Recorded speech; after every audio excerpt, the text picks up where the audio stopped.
Yang pertama, terkait dengan Bawaslu Manggarai Barat, ajak masyarakat untuk antisipasi terjadinya modus politik uang. Dan nanti kita akan bersama Ibu Maria M.S. Seriang SH, Ketua Bawaslu Manggarai Barat. Selamat pagi Ibu Leni. Halo, selamat pagi. Ya, salam sehat Bu Leni. RRI. Ya, selamat pagi Kak. Kabar baik ya Bu Leni ya? Baik, puji Tuhan. Oke, baik. Bu Leni, ini menjelang pemilu 2024 ya, berbagai modus ya pasti akan terjadi ya, seperti itu. Apalagi berbicara tentang politik uang ini menjadi salah satu dari 5 kasus terbesar dalam isu kerawanan pemilu. Nah, berkaca dari pengalaman penyelenggaraan pemilu sebelumnya, ini modus politik uang sering terjadi. Nah, bagaimana dari pihak Bawaslu sendiri modus politik uang ini dalam bentuk apa saja nih Bu Leni? Ya, oke. Terima kasih. Selamat pagi pendengar RRI ND. Dari pengalaman kepemiluan sebelumnya, memang banyak modus ya yang bisa dipakai ya. Antara lain itu misalnya melalui paket sembako ya. Lalu ada juga yang dikasih uang tunai langsung misalnya. Ada juga yang sumbangan bangunan, ya.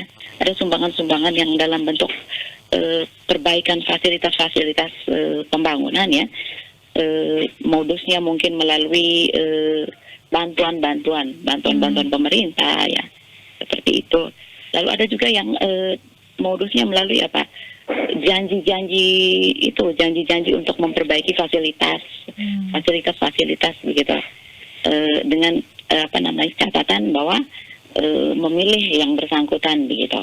Itu modus-modus yang sering sekali terjadi. Lalu bisa juga melalui ya, kalau sekarang orang bisa kasih melalui token listrik, kupon belanja, uang sedekah, door prize, banyaklah modusnya Kak Catherine ya.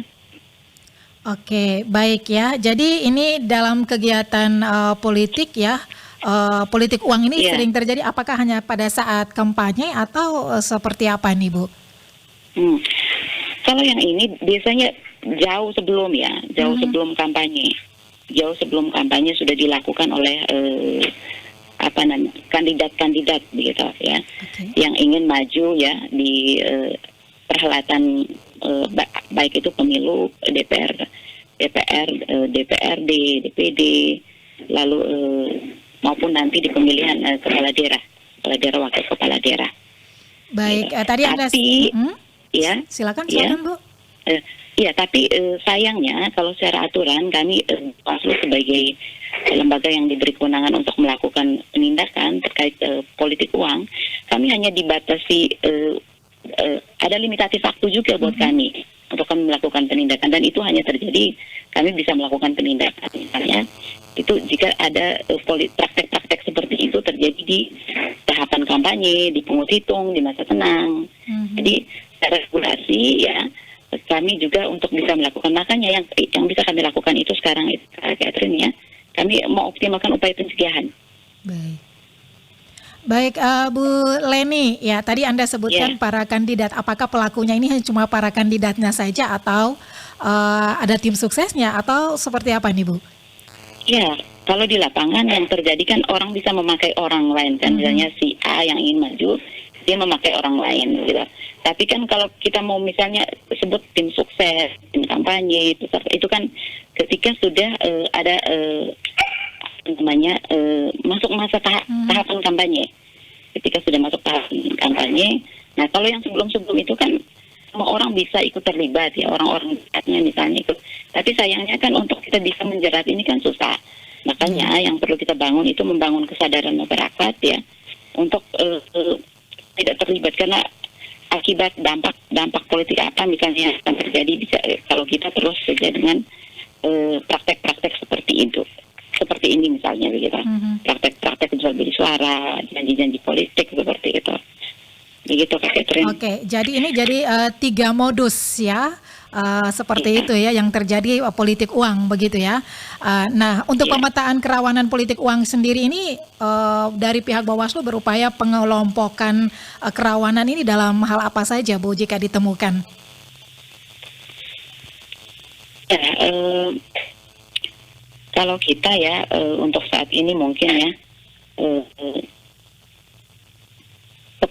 apa namanya pemetaan kerawanan itu mungkin nanti pas masuk tahap kampanye ya. Baik. Masuk masa kampanye itu kan nanti dari 28 November sampai sebelum masa tenang 10 Februari. Oke. Baik. Gitu. Jadi itu sih Kak Catherine ya. Oke, baik. Nah, ini seperti Anda sampaikan bahwa ini 28 November 2023 ini juga akan memasuki masa kampanye parpol. Masa kampanye. Ya? Oke, baik. Nah, ini sejauh ini bagaimana dari pihak Bawaslu untuk melakukan kegiatan ini? Apakah sudah melakukan rapat koordinasi atau seperti apa dalam persiapan memasuki masa kampanye ini, Bu Leni? Oke, baik Kak Catherine. Untuk saat ini kita mau optimalkan upaya pencegahan ya. Kita lagi gencar-gencarnya turun langsung ke masyarakat. Kita bentuk yang namanya forum warga ya. Forum warga kita membangun kesadaran budaya hukum dalam masyarakat berkaitan dengan nilai-nilai sosial yang hidup dalam masyarakat ya. Kita gandeng tokoh-tokoh masyarakat ya, pemangku-pemangku kepentingan di masyarakat langsung nih di masyarakat, misalnya dengan kepala desanya. Kita buat yang namanya forum warga, terutama membangun kesadaran untuk tolak itu yang namanya politik uang ya. Tolak uangnya lalu laporkan orangnya ya. Membangun kesadaran masyarakat untuk itu, untuk sama-sama memerangi ini. Oke, ini pendekatan-pendekatan yang sudah dilakukan seperti itu ya Bu Leni ya?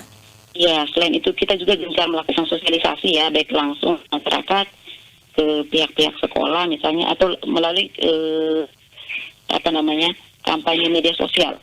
Gencar untuk kampanye tolak politik uang karena ada ancaman pidananya kan ya kalau terbukti begitu, baik pemberi maupun penerima. Betul.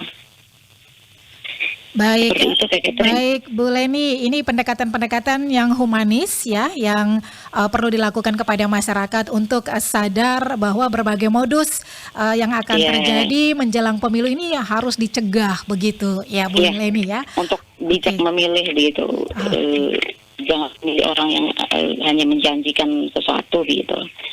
Memilihkan ini karena ide dan gagasannya baik untuk pembangunan daerah. Terutama untuk kemajuan, perkembangan dan kesejahteraan masyarakat tentu saja. Oke.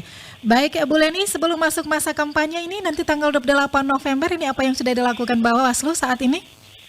Oke, kita kan ini tanggal 3 November kita sudah penetapan daftar calon tetap ya Kak Catherine ya. Daftar calon tetap anggota DPRD Kabupaten ya. Lalu tanggal 4 itu pengumuman daftar calon tetap. Nah, yang kami lakukan sekarang ini terutama untuk penertiban alat-alat peraga kampanye itu, karena kan memang secara aturan sebelum masuk kampanye itu tidak boleh ada kampanye dalam bentuk apapun. Yang boleh dilakukan oleh partai politik itu hanya sosialisasi di internal partai politik dengan pertemuan terbatas. Pertemuan terbatas juga dihadiri oleh hanya internal partai dan harus ada pemberitahuan baik ke KPU maupun ke Bawaslu. Nah, untuk ini kami hari ini misalnya akan melakukan rapat koordinasi dengan instansi terkait, dengan pemerintah daerah, lalu dengan kepolisian, dengan teman-teman parpol kita undang untuk kita duduk bersama ya. Ini upaya pencegahan kita agar nanti sebelum tanggal 28 itu tidak ada kampanye dalam bentuk apapun, termasuk alat APK ya, alat peraga kampanye yang harusnya dalam rupa alat peraga sosialisasi, tapi yang ada di lapangan itu kan sudah menyerupai alat peraga kampanye, sehingga akan kita lakukan tindakan penertiban terhadap alat-alat peraga sosialisasi yang sudah mengarah ke alat peraga kampanye.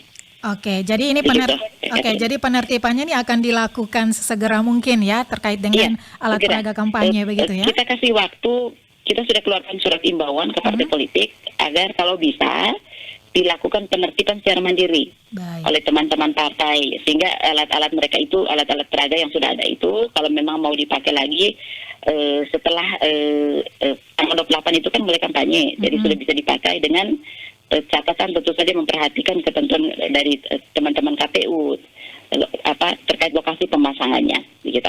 Baik. Jadi sebelum itu kalau teman-teman partai bisa melakukan penertiban sendiri, amankan sendiri barang-barangnya, jika bisa dipakai lagi di tanggal 28 sampai 10 Februari 2024 nanti tahapan kampanye.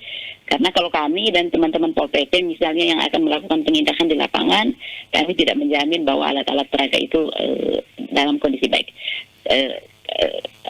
Sebaliknya kalau teman-teman partai sendiri yang melakukan penertiban secara mandiri bisa dijaga dan bisa dipakai lagi alat-alat peraganya. Seperti itu Kak Catherine. Oke, baik. Dan sebelum masa kampanye, parpol hanya diperbolehkan melakukan sosialisasi dan memasang bendera di parpol internal partai, ya.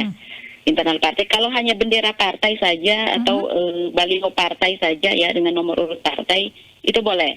Oke. Di luar itu yang sudah ada nomor urut, ada nama, ada ajakan untuk memilih, ada tanda coblos paku, itu tidak boleh sebelum masuk kampanye, masa kampanye tanggal 28 yang fasenya itu dari 28 November 2023 sampai 10 Februari 2024. Jadi ada 75 hari kan ya Kak Catherine, masa kampanye kita. Sebelum itu belum boleh melakukan kampanye dalam bentuk apapun.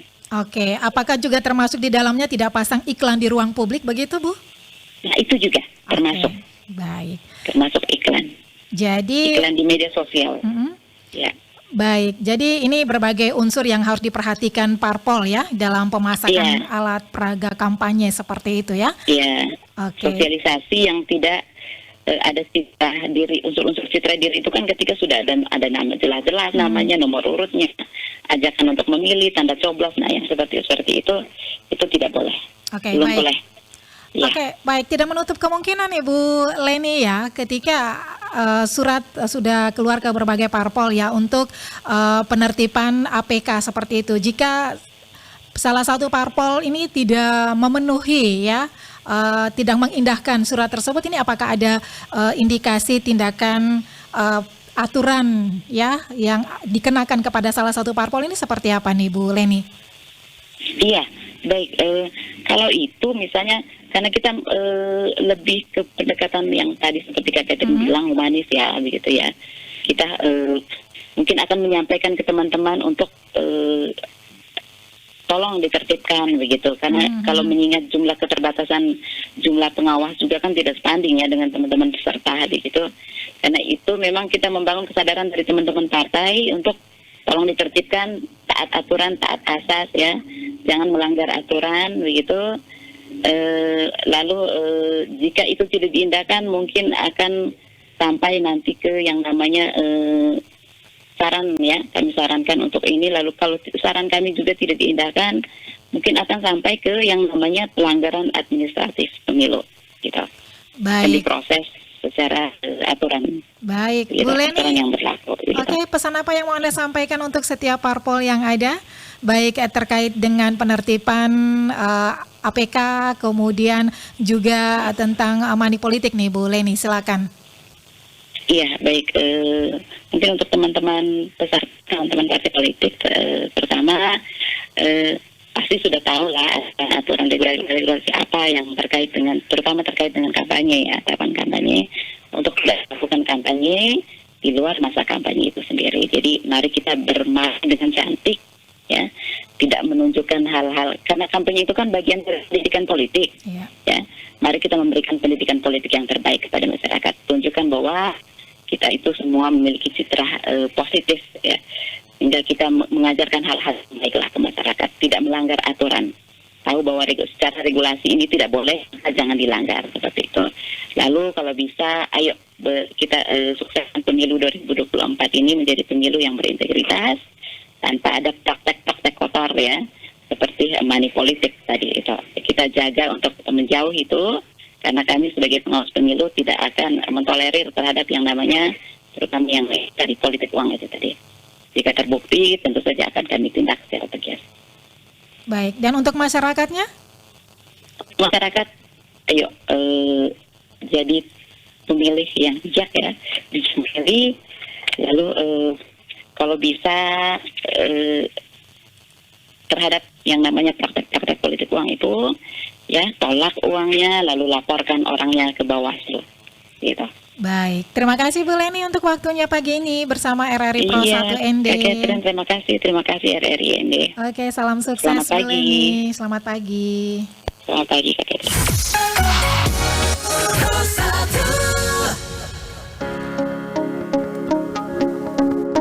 Nomor urut partai politik peserta